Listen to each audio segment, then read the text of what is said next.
Disclaimer before we begin, this is being recorded live, so expect some mistakes. Chapter 10. Although neither Itch or Jack had mentioned stealing the stone back, each knew what the other was thinking. In the silence that followed Itch's last words, they sat with their backs against their respective trees. The light had taken on that orangey hue that often occurred before sunset, and the grass around them was damp with dew. "What do you think?" said Itch. "Same as you," said Jack. "That we would be stupid to try and take it back, but we're going to anyway?" "Pretty much, yes." There was a silence. Then Itch said, "I'm glad Chloe's not here." It seemed to Jack like an odd thing to say, but she said, "Me too," and knelt up again. She picked up the binoculars and trained them on the lab. "Florgy's gone back into the house, though the box is still there. The outside door is still open, but if he closes it, that's it. If we're going to snatch it, we shouldn't wait too long." "Agreed. How shall we do it? Do we need a plan?" "How about grabbing it and running as fast as possible?" Itch smiled. "I was hoping for something a bit cleverer than that, but essentially that's it." They were about to leave the cover of the trees when Florgy re-entered the lab to pick up the phone. He walked back into the house with it, again leaving the door open. "Hell, do we still go?" said Jack. Itch nodded and set off diagonally down the hill at a crouching run, Jack a few meters behind. They couldn't run straight to the door as the lights from the lab lit up the first 30 meters of the field. If Florgy looked up from wherever he was in the house, he would see them clearly. It took about 20 seconds for them to reach a pool of shadow formed between the cottage's back wall and the side of the lab. It was only a short run, but felt to both Itch and Jack like the longest they had ever attempted. They huddled down and caught their breath. Itch started to get up, but Jack grabbed his arm and pulled him down again. "What are we taking?" "What do you mean?" "The box or just the stone? The rock is yours, but the box is his." Itch frowned. "I hadn't thought of that, but we need the box for protection. Remember the Geiger counter?" "But," said Jack, "he'll notice within seconds if the box is gone. We'll never get away. If he doesn't know the rock is missing, we might have a chance." Itch nodded. She was right. "Here, take this." Jack handed him her satchel-style shoulder bag. He hooked the strap over his head and arranged it so the bag rested against his back. He peered around the wall into the glass-fronted lab. Up close it was even more impressive. He was momentarily distracted from his task by the array of neatly labelled substances in the glass cabinets. It would take him a long time to acquire such a collection. His own seemed embarrassing in comparison. Florgy's voice drifted through the door, and now Itch focused on the box sitting on the central work surface. From the door to the box was about 10 meters. He would have to take a zigzag course because of all the equipment that blocked his path. Would they have time to open the box and remove the rock? The lab door was half open. As Itch edged his way towards it, he heard Jack following right behind him. He could feel cold air from the lab on his face. The air conditioning felt fierce for an early summer evening. His heart was thumping in his chest and his hands were clammy with sweat. Jack whispered, "Come on," just as they both heard a powerful motorbike approaching the Cove Road and then slowing down. It idled for a moment before starting off again, the crunching gravel indicating its approach up Florgy's drive. Jack grabbed Itch's sleeve. "Sounds like a courier. I bet he's come for the rock. Go." Itch and Jack reached the doorway of the lab just as Florgy in the next room looked up, hearing the approaching motorbike. On a still evening he had heard the roar from the bike half a mile away. It sounded familiar to him. He had once owned a Ducati Monster and thought he could recognize the sign now, even from this distance. He smiled. The couriers used by Green Corps always had the most powerful bikes on the market. He had forgotten how good the sign was. It was a sign that said, "You're back in the game." Through the window of his front room he watched as the driver checked the house from the road and made the left turn into his drive. It was indeed a Ducati Monster, all black and chrome, and even at 5 miles per hour it made a beautiful rumbling controlled noise that seemed to fill the cove. He went to the front door and opened it just as Itch reached a lead-lined box sitting on the workbench. As the sound of the superbike filled the house, Itch started on the first of the clips. He was relieved to find there was no lock, but the clips were tight-fitting and he had only seconds to get them open. Jack had positioned herself behind the now partly closed door into the house and peered through the crack. She waved a hand in a circular motion indicating that it should hurry up. Itch didn't even see it. He had 2 clips undone and had started to prise open the third. "He's outside looking at the bike," said Jack in a shouted whisper, hopping from foot to foot. "But he'll be back any second. Faster, Itch, you have to go faster."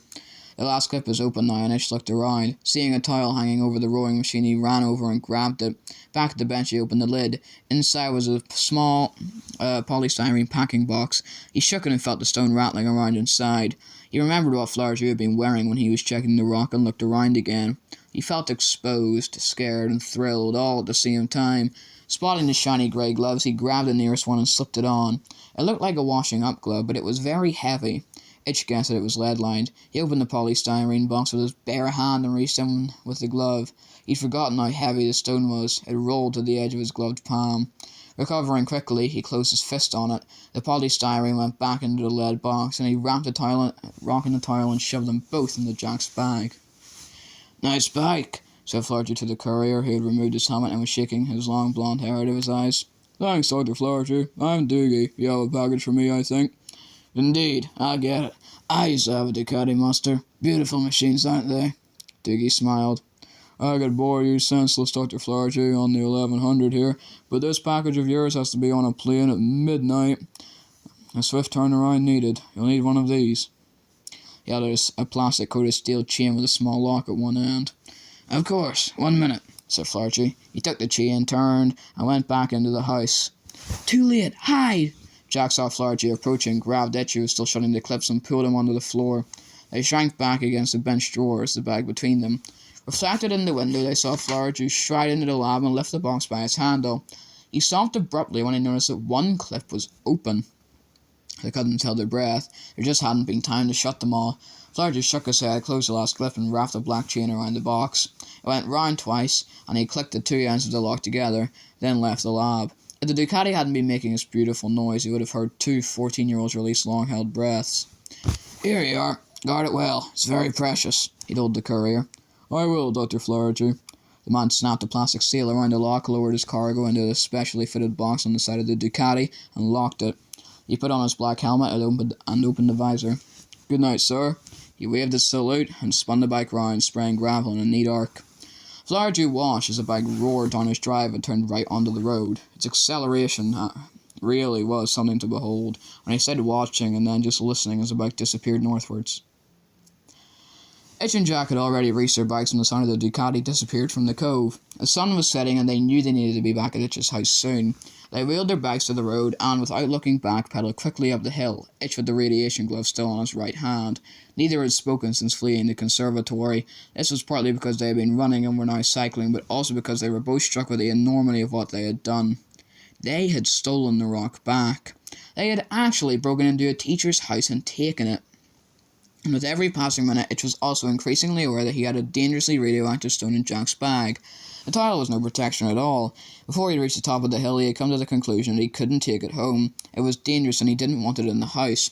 He pulled over to the side of the road and hitched his bike onto the grass verge. He took Jack's bag off and placed it on the ground a couple of metres away. "What's up, Itch?" asked Jack. "We haven't thought this through. We can't take it home. Bringing it into the house would be madness. We need to hide it, don't we?" "We don't know what to do with it because, well, we had no idea we were actually going to steal it back in the first place. You're right about hiding it, though. Where do you reckon?" Itch considered. "There's this lay-by. The beach hut, the golf course, anywhere, really." Every conceivable hiding place between here and home flashed through his mind. "I've got to get this right," he thought.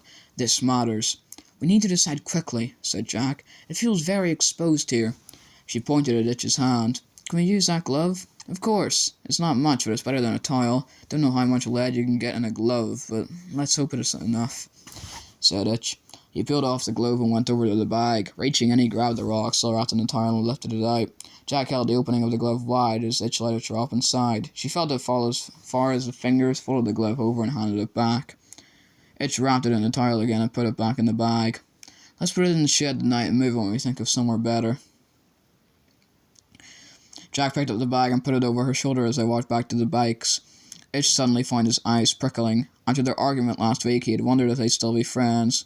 Well, here was the answer. Jack knew the rock was radioactive, she knew it must be dangerous, but she carried it all the same. "I'll take it, Jack. Shut up, Itch. Let's just get to your shed before we start to glow."